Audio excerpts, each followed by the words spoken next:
شهر العسل لإسلام دانية لإسلام دا جنو مرداتي هموي عسلة لإسلام دا جنو مرداتي للحظية كم دا هتا مردنة خوشية بختورية سكينة كخواي رب العالمين دا فرمي ومن آياته أن خلق لكم من أنفسكم أزواجا لتسكنوا إليها دا فرمي يشيك لقوري كانوا نشاني قوريتي قوريتي خواي بەڵگەبوون لە سەربوونی خوای پەروەردیگار لە باوکە ئادەم یەوەدایە حەوا دروست کرا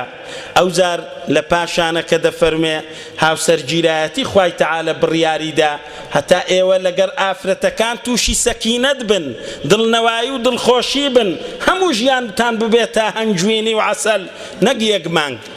بێ ئاگا ملەتە بەستە زمانەکەمان هەر وشەیەک دێتە ناومان دەیڕێتەوە مانجی هەنجوینی یعنی چ و دەزانی لە چیەوە هاتیە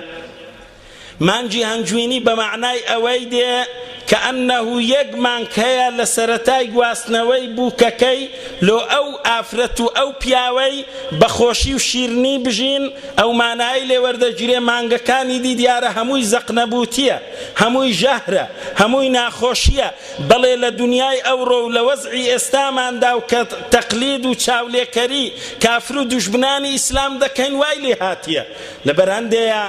لە 50% هاوسەرگیرایەتی چلی تەلاقدانە لە پاش سێ مانجی ئەوانی تری تۆزێک لەگەر یەکدی بە سڵح و بە ئامۆژگاری و بلێرە و لەوێ ئەگەر بحەوێنەوە لەبار و زروفەکانی ئەوڕۆ کە تەلاقدان لە سەردەمی مامە ئیختیارەکان و باب و باپیران عیبەیەکی زۆر گەورە بوو